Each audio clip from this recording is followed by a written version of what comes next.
Today we're in our second segment of our 4-part series on mental math shortcuts. Last week we looked at a multiplication shortcut for any single-digit number times any double-digit number. Today we'll explore 3 fun shortcuts that apply in very specific situations. So let's jump in. For our first shortcut, we're going to look at how to multiply 9 by any single-digit number. Now you've likely heard a shortcut that involves your fingers, but I believe that any mental math shortcut should get us away from using our fingers. So for each of these, you take 1 away from the number you're multiplying by 9. So that becomes 5, and then you say 5 plus what equals 9? 4, so you get 54. Same thing here, what's 1 less than the number you're multiplying by 9? 6. And then how much does it take to get to 9? 3, so 63. And finally, 1 less than 8 is 7, and how much does it take to get from 7 to 9? 2, so 72.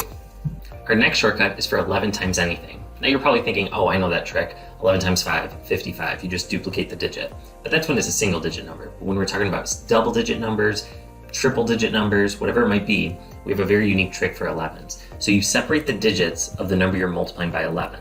And then you simply add those digits. So 385. Easy enough, right?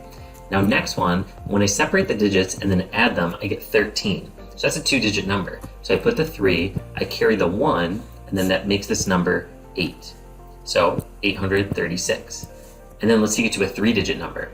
Separate the first and last digits, and then you go ahead and add 2 digits at a time. So the sum of 4 and 9 is 13. You carry that, making this a 5.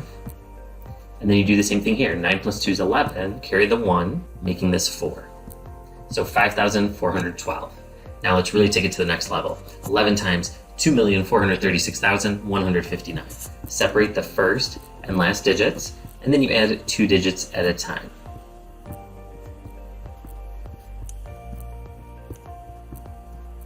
Carrying the 1, making this a 7.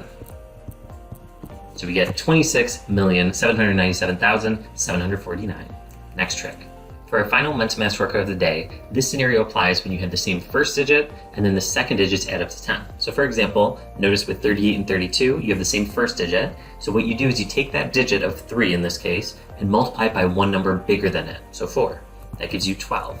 And then the last digits have to add up to 10, which they do. So then you just multiply them outright. 8 times 2 is 16. Let's do the same thing here. 7 times one number bigger than it, or 8, is 56. And then, since 4 and 6 add up to 10, it applies, and you can go ahead and multiply those numbers to get 5,624. Now finally, whenever you have a double-digit number that ends in a 5, for sure, we know that this will apply. Because the first digits are obviously the same, so you do 8 times one number bigger than it, or 9. And then the last digits will always add up to 10, since 5 plus 5 is 10. So you multiply those, and you get 25. 7,225. Stick around next week for our 3rd installment of our mental math shortcuts.